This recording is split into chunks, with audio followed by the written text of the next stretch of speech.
Welcome to America UnCanceled. I'm Mercedes Schlapp with Matt Schlapp here. The plot to destroy Trump continues with the left's latest calls for Trump to be barred from holding office again as they try to utilize the 14th Amendment. The radical left knows they can't beat Trump at the ballot box, so they resort to election interference. To discuss this outrageous political persecution of former President Trump is former Florida Attorney General and Trump attorney and a dear friend of the Schlapps. We were just talking about how we spent a lot of time on that Trump bus back in 2020. Pam Bondi. Pam, thanks for joining us. Thanks for having me. I miss you and Matt and your beautiful girls. Pam, you were just telling us that you do great work at AFPI, and you've put together an interesting timeline of how DOJ has been handling Trump versus Hunter Biden. We all know it's totally corrupt, but what have you learned? Yeah, Matt, listen to this. I mean, this is really outrageous. It's not even a veiled attempt to hide what they're doing. So listen to this. On June 8th, the House Judiciary Committee 2023, they obtained the FBI form about the actions taken by Joe Biden and his family, linking it to bribery. That's June 8th. On June 9th, they indict him for mishandling classified documents, the Mar-a-Lago case. Next day, okay, July 26, 2023, a district court rejected Hunter Biden's plea deal. Remember that? Thank goodness, by the way. Everything came out about Hunter Biden. July 27th, special counsel Jack Smith brings additional charges against President Trump the next day in the Mar-a-Lago documents. Can you believe that? July 31st, Devin Archer, you remember that from Burisma and Hunter Biden's former business partner. He testifies before Congress and talks about Joe Biden and the at least 20 phone conversations they've had. July 31st, he testifies again. August 1st, next day, Hunter Biden's business partner, after the testimony, August 1st, the DOJ indicts President Trump for more charges. It's really unbelievable. Wow. They indict him again. August 11th, David Weiss appointed to Hunter Biden. More things come out about Hunter Biden. August 12th, Congressman Stubbe brings out more things about Hunter Biden. August 14th, Fani Willis indicts him in Georgia. It's uncanny. The day after or 2 days after anything detrimental to Hunter Biden happens, they indict President Trump again. And how can anyone say this is not a concerted effort by all of these jurisdictions? I mean, have we ever, well, Pam, let me ask you, have we ever in our lifetime seen this Department of Justice so aggressive against, what I would say is obviously Joe Biden's political opponent? You're seeing not only at the federal level, the Department of Justice, but then you're seeing these very overzealous prosecutors in these states. There's a sense that there's this coordinated effort between the federal and state prosecutions. Do you think that's the case? Well, and Mercy, the timeline that I just read to you, there's no way that can be a coincidence. I mean, it's truly uncanny, and there's no way these people can't be working together.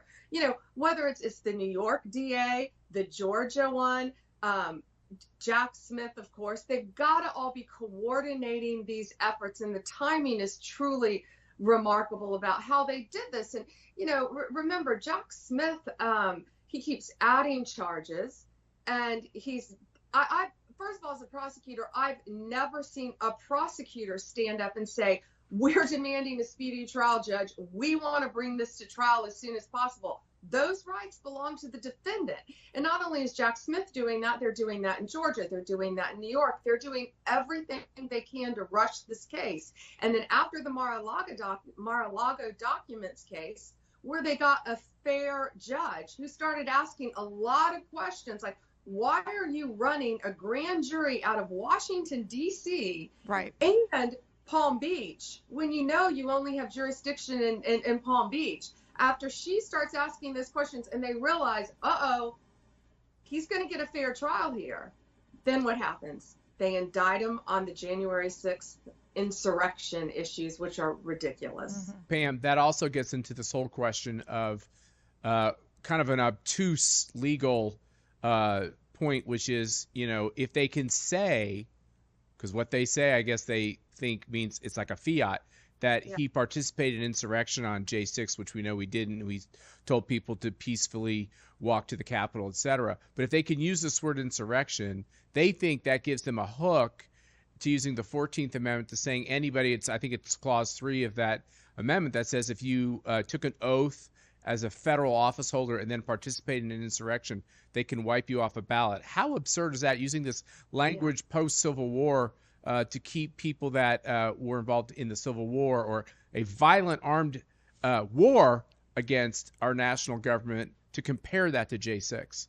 And Matt, you're exactly right. It's participate in insurrection is what it said, and it was post-Civil War, going after violent militias. This has nothing to do with anything they've charged President Trump with, but they don't care. Their goal is to keep him off the ballot. That's not going to work. It'll get through appeals courts, and it'll never, if they try that, it would never be upheld. But their goal is to have all this happen, to rush it to trial before the 2024 election. And then you have this judge who's saying, if there are 12 million documents in the J6 case, okay? 12 million. And they are telling his attorneys that they must be ready for trial the day before Super Tuesday. And you're also looking at the fact that the J6 committee didn't really maintain many of these documents as well. They did hand over a chunk to Jack Smith, and all the conversation on Jack Smith is that he has a history of these aggressive prosecutions. He's moving forward what they call with like novel legal practices. And so then you're dealing with the fact that you've got a Judge Chunkin, who we know has had political bias, has been outrageous when it comes to her dealings with J6, and has shown her political bias on Donald Trump as well. You can't get a fair trial in the city. And they're pushing this trial date for March 4th, right before Super Tuesday. What does this all mean? How can the president get through these next few months, especially when you're dealing with the fact that it's just everything's lined up against him? Everything is lined up against him, but he's one of the strongest people I know, if not the strongest man I know.